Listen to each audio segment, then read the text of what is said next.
How my mother's 20-year ledger changed everything we thought was fair. I am 65 years old, and I have kept a notebook since 1994. It started as something practical, a spiral-bound green notebook I bought at a Walgreens in Tucson, Arizona, back when my husband Gerald was still alive and we had 2 young children and a mortgage that felt like a stone around our necks. Gerald was the organized one, the one who kept receipts in labeled envelopes and balanced the checkbook on Sunday mornings while the coffee brewed. When he died of a heart attack in February of 1998, I realized that I had inherited not just his debts and his responsibilities, but his habit of keeping careful records. I kept writing in that notebook, and then in the next one, and the one after that. My name is Dorothy. My daughter is Claire, 38 years old, a marketing director in Austin, Texas. My son is Robert, 41, a high school history teacher in the same city, Tucson, where we all grew up. For 27 years since Gerald passed, I raised them, helped them, loved them, and documented nearly everything of significance that I gave to each of them, not out of resentment, not out of some cold transactional calculation, but because Gerald taught me that clarity prevents conflict. He used to say, "The people who fight the most about money are the people who were never honest about it in the first place." I believed him then. I believe him now more than ever. Let me tell you about my apartment first, because this story begins and ends there. It is a 2-bedroom unit in a mid-rise building in central Tucson, the kind of building that went up in the late 1980s and has aged with a certain worn dignity. I bought it in 2009 after I sold the family home on Mesquite Lane, splitting those proceeds equally between a down payment on the apartment and a college fund I established for Robert's 2 kids, Maddie and Tyler. The apartment is currently valued at approximately $287,000. It is paid off. I own it free and clear. I am 65. My health is good but not exceptional. I had a hip replacement 2 years ago and my cardiologist monitors a minor arrhythmia that so far requires only medication. I am not dying. But I am also no longer pretending that the future is unlimited. My financial advisor, a sensible woman named Patricia, has been gently suggesting for 3 years that I think carefully about how I want to handle my estate. My retirement income, Social Security plus Gerald's pension plus a modest IRA, covers my monthly expenses with a small cushion. The apartment is, realistically, my largest single asset. Last spring, I decided the time had come to make a decision about it. I pulled out the notebooks. There are 11 of them total.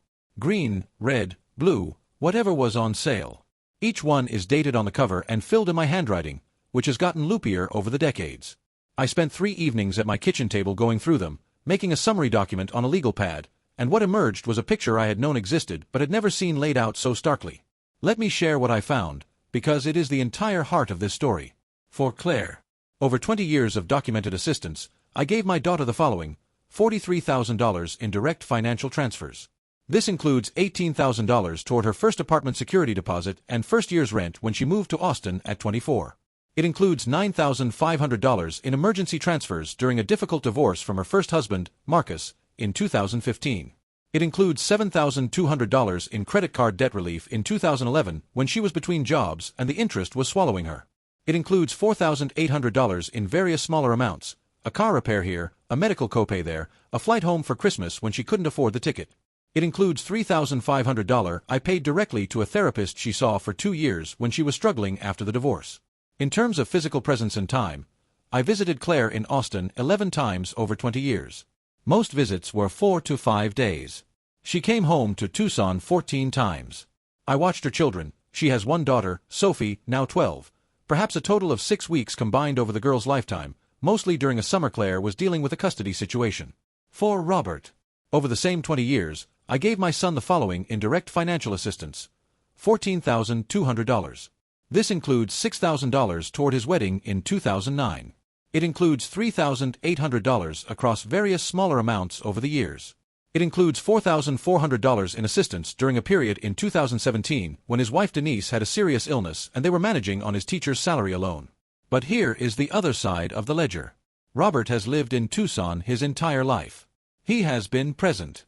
He came to every medical appointment I had in the last 8 years, every single one, and sat in those beige waiting rooms with me and asked the doctors the questions I sometimes forgot to ask. He drove me to and from my hip surgery and stayed in my apartment for 5 days afterward, sleeping on my couch and making me soup. He calls me every Sunday without fail. His children, Maddie and Tyler, know me the way grandchildren should know a grandmother, through ordinary weekly life, not scheduled visits. I have watched them grow up in real time. When I was frightened after my arrhythmia diagnosis, It was Robert who sat with me at my kitchen table at 10 o'clock on a Tuesday night while I cried about missing Gerald. That is not in the notebook. That is just the truth. Claire received roughly $43,000 in money. Robert received roughly $14,200 in money, but something immeasurable in time, presence, and daily care that ran in both directions. I looked at those numbers for a long time. Then I called Patricia, my financial advisor, and told her I was ready to talk about the apartment. Update 1.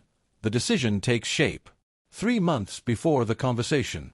Patricia is 62 and has handled my finances for 9 years. She does not tell me what to do, which is why I trust her. When I described the situation, the notebook, the numbers, the apartment, my 2 children, she listened without interrupting for a full 15 minutes.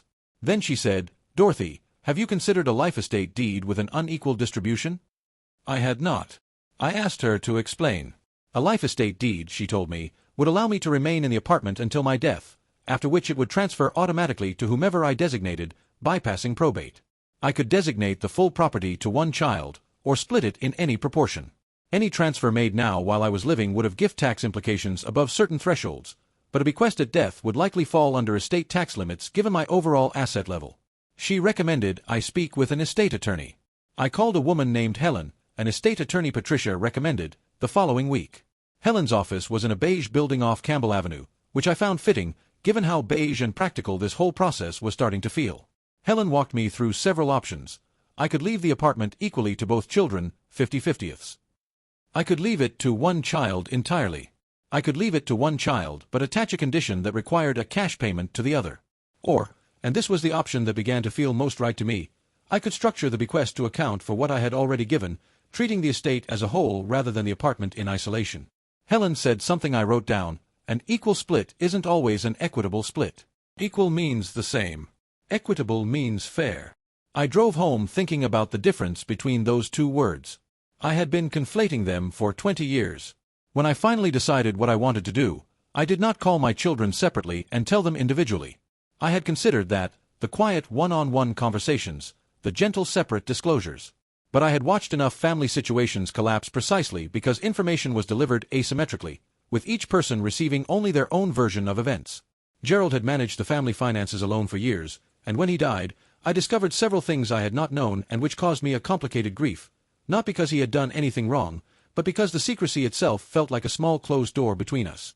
I would not repeat that pattern. I called Claire and Robert on the same evening, within an hour of each other, and told them the same thing: I want to talk to you both together about my apartment and my plans. I am thinking clearly, I am not ill, nothing is wrong. But I want to have this conversation while I can have it well. Can you both come to Tucson in 6 weeks? Robert said, "Of course, Mom." Name the date. Claire was quiet for a moment and then said, "Is everything really okay?" "Everything is really okay," I said. "I just want to be organized." "You've always been organized," she said, and laughed a little nervously. "Okay. I'll make it work." Update 2, the table. 6 weeks later, a Saturday in April. They arrived on a Friday evening within 2 hours of each other. Robert came with Denise. Claire flew in alone, having left Sophie with her current partner, David. I made enchiladas, Gerald's mother's recipe, the one that takes 3 hours and that my children have loved since childhood, and we had a normal family dinner. We talked about Maddie's college applications, about Sophie's soccer, about a conference Robert was presenting at in the fall. Claire had a glass of wine. Robert had 2. I had sparkling water with lime because of my medication and because I wanted my head entirely clear for the following morning. After dinner, Denise and Robert did the dishes while Claire and I sat on my small balcony. It was a warm Tucson spring evening, the kind where the air smells faintly of creosote after an afternoon rain, and the mountains to the east were already going purple and soft. "Mom," Claire said, "are you sure you're okay? You seem, I don't know, deliberate." "I am deliberate," I said. "I have always been deliberate. You just don't always notice it." She laughed, and it was a real laugh, unself-conscious, the one I remembered from when she was young. "Fair enough," she said. Fair enough. That phrase would matter more than she knew. The following morning, I made coffee and set out the legal pad with my summary notes and placed the stack of 11 notebooks beside it. Robert and Denise arrived at 9. Claire came down from the guest room at 9:15 in yoga pants and with sleep-creased cheeks. I waited until everyone had coffee and then I sat down at the head of my kitchen table, the same table where I had once helped Claire with algebra homework, the same table where Robert had told me he was in love with Denise, the The same table where I had sat alone in 2005 when Claire's first marriage started unraveling and I had cried so hard my chest hurt. "I want to talk about the apartment," I said. "And before I tell you what I have decided, I want to show you what I based my decision on, because I think you both deserve to understand my reasoning, not just my conclusion." I slid the legal pad to the center of the table where both of them could read it. The silence that followed lasted approximately 30 seconds, which felt much longer. Robert's face did something complicated, a kind of cautious, careful expression that I recognized as his thinking face, the one he gets when he is processing information he wasn't expecting. Denise placed her hand over his on the table. Claire looked up from the legal pad. Her expression was harder to read. "You've been keeping track," she said. "Since 1994, I said. "Mom." She stopped. Started again. "I didn't know you were doing that." "I know you didn't," I said. "I wasn't doing it to keep score, Claire. I was doing it because your father taught me that clarity is a form of kindness. I wrote these things down so that I would never forget what I had given and so that no one could ever misremember, including me. What does this mean for the apartment?" Robert asked. His voice was measured. He is a careful speaker, always has been. "It means," I said, "that I want it to be fair." Update 3. What fair actually means. I had typed a one-page summary, which Helen had reviewed. I passed a copy to each of them. The proposal was as follows. The apartment would be left to Robert in full upon my death via a life estate deed. However, to account for the significant financial differential in what each child had received over the years, approximately $43,000 to Claire versus $14,200 to Robert, a difference of roughly $28,800, Robert would, upon receiving the apartment, be legally obligated to pay Claire $28,800, which represented that financial difference approximately adjusted to present value. The apartment's current value was $287,000. After the $28,800 payment to Claire, Robert would retain an asset worth approximately $258,200. Claire would receive $28,800, which when added to the $43,000 she had already received over 2 decades would bring her total to $71,800. Robert's total, the apartment's adjusted value plus his prior cash assistance, would be approximately $272,400. That gap still existed. It would always exist, because the apartment was what it was and I could not will it differently. But what I could do was close it as much as reasonably possible. The remaining difference, I said, reflects the years of care Robert provided to me directly. The drives, the appointments, the Sunday phone calls. I know I cannot put a dollar figure on that and I am not trying to. But I am not going to pretend it has no value either. The room was very quiet. Claire said, "I live in Austin, Mom." "I know, sweetheart. I couldn't just. It wasn't like I chose to be far away because I didn't care." "I know that too," I said. "I am not punishing you for living in Austin. I am not punishing anyone. I am trying to be honest about what happened over 20 years and make the best decision I can with that honesty in front of us." "Did you calculate all of this yourself?" Robert asked. "I calculated the financial part. Helen, my attorney, reviewed the structure. Patricia helped me think through the gift and estate implications." Robert looked at his sister. Claire was looking at the legal pad. Denise, to her enormous credit, said nothing at all. "Can I take this home and think about it?" Claire asked. "Of course," I said. "I would expect nothing less. I am not asking for an answer today. I am asking for a conversation." What happened next surprised me, though perhaps it should not have. Claire asked to see the notebooks. Not all of them. She wasn't asking for a full audit. She reached across the table and picked up the top one, the most recent red one, and opened it to a page somewhere in the middle. I watched her read. Her expression was unreadable to everyone else at the table, but I am her mother and I can read her face better than she thinks. She was not angry. She was something more fragile than angry. She was recognizing herself. There is a particular kind of pain in being seen accurately by someone who loves you. It is different from being seen by an enemy or a critic. When your mother holds up a mirror that shows you clearly, not harshly, not cruelly, but clearly, and what you see is the distance you have kept and the money you have accepted and the phone calls you have meant to make more often, that pain is in a category of its own. She closed the notebook and set it down carefully. "I remember when you sent me that money in 2011, she said. "I was so embarrassed. I told myself I would pay it back, and I never did." "You didn't need to pay it back," I said. "It was a gift. But you can see now why the notebook exists. Not to shame anyone. To remember." She nodded slowly. "I need some time. Take all the time you need." Update 4. 6 weeks of distance. They both went home. I went back to my life. My Tuesday watercolor class, my Thursday walks with my neighbor Pat, my Sunday evening calls with Robert. Claire and I spoke twice in the 6 weeks after the meeting. The first call was brief and somewhat formal, the kind of conversation where both parties are being careful. She asked a few logistical questions. What was the timeline? Had I already signed anything? Was Robert aware of the full plan before the meeting? To that last question I told her the truth. Robert had known I was planning a conversation about the apartment but had not seen the proposal before that Saturday morning. He had not been consulted in its design. He had been as surprised as she was, which she could verify simply by asking him. She did not say whether she had. The second call came at week 5, on a Thursday evening when I was washing dishes and listening to the radio. It was different from the first one. Claire sounded less careful, more like herself. I've been thinking a lot about that weekend, she said. I expected you would be. I talked to my therapist about it. A pause. The one you paid for. I remember, I said. She said something I can't stop thinking about. She said, it sounds like your mother has been trying to be fair for a long time and this is the first time you're seeing the full picture. Another pause. She's right. I only ever saw my part of the picture. I set down my dish and leaned against the counter. That's true of most of us, Claire. It's not a character flaw. It's just how we experience our own lives. I think I'm okay with the plan, Mom. I'm not. I won't pretend it doesn't sting, knowing Robert gets the apartment. I won't pretend that. But when I sit with the notebook numbers and I try to be honest with myself. She trailed off. Dad would have kept that notebook. He's the one who taught me to, I said. She was quiet for a moment. Then, I miss him. Me too, baby, I said. Me too.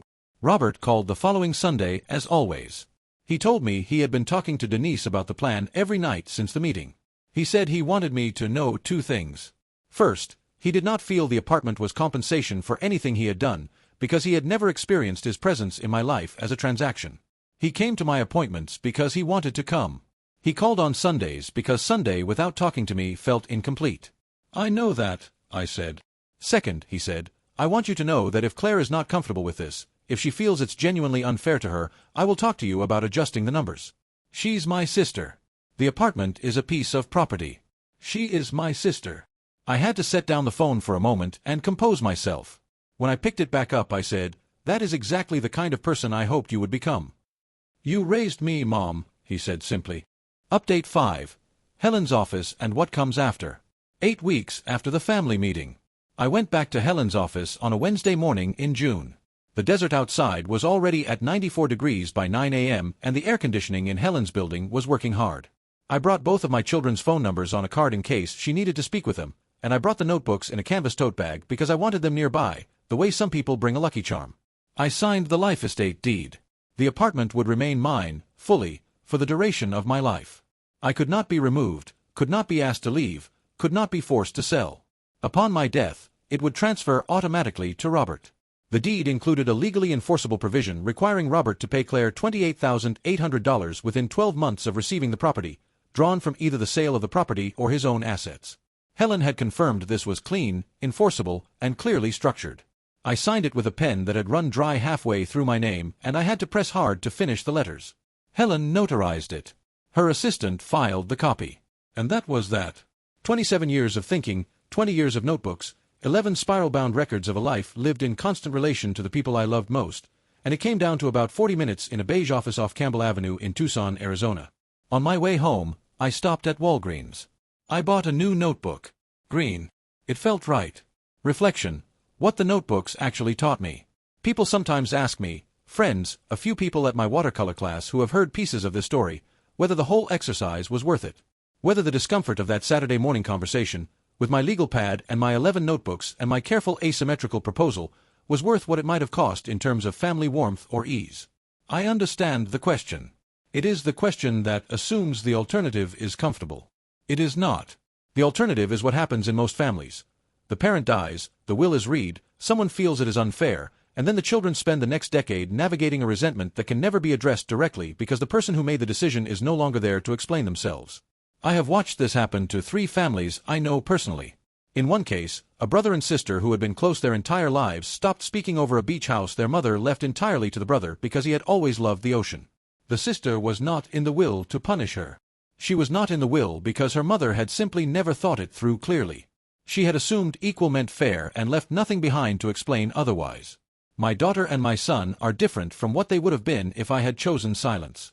Claire called me on a Tuesday in July, not a Sunday, not a scheduled call, just a Tuesday, to tell me that Sophie had made the A team for her club soccer league and that she had been thinking about what it would mean to be closer to me in the years ahead.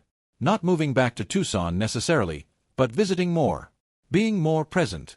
I looked at the notebook entry from 2019, she said. The one where you drove 6 hours to Austin when I had that health scare and stayed for a week. I forgot that happened. I literally forgot. How do you forget something like that? Because we only remember what we feel guilty about or grateful for in intense moments, I said. The ordinary care becomes invisible. I want it to be less invisible, she said. That is worth more to me than any deed filed in any county recorder's office in Arizona. Robert came over for dinner on a Friday night in August, just the two of us, and we ate takeout on the balcony while the sun went down over the mountains. He told me he had started his own notebook.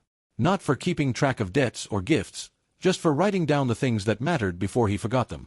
Things his kids said. Moments with Denise. Calls with me. Dad had the right idea, he said. He usually did, I said. We sat there a little longer than necessary, watching the sky go from orange to pink to the deep blue of a Tucson desert night, and I thought about the green notebook on my kitchen counter with only 3 pages used, and all the pages left. I am 65 years old and I have learned, through the slow accumulation of years and notebooks, that fairness is not a single decision. It is not an event. It is a practice, a daily, imperfect, renewable commitment to seeing the people you love clearly and treating what you see with both honesty and kindness. Equal is not always equitable. Presence has a value that money cannot fully capture. The person who showed up is not more loved, but their showing up is part of the record, and the record matters. Not to punish those who were absent, but to honor what actually happened between us while we were alive and paying attention. Gerald used to say that the people who fight most about money are the ones who were never honest about it. I would add, the families who fight most over estates are the ones who never talked about what was fair while they still could. Talk while you can. Keep your notebook. Let your children see the whole picture, not just their corner of it. The green notebook is on my counter. The mountains are outside my window. I am staying here as long as I can, and when I am gone, the things I built and gave and recorded will go on without me. That is what I hoped for when I started writing, all those years ago in a Walgreens in Tucson with Gerald still alive and the kids still small and the future still impossibly wide. It still is. Edit. Thank you all for the responses. To answer the most common question, yes, both children know I posted this. Claire asked me to include that she is, in her own words, embarrassingly proud of her mother. Robert just said, "Classic mom." I think that covers it.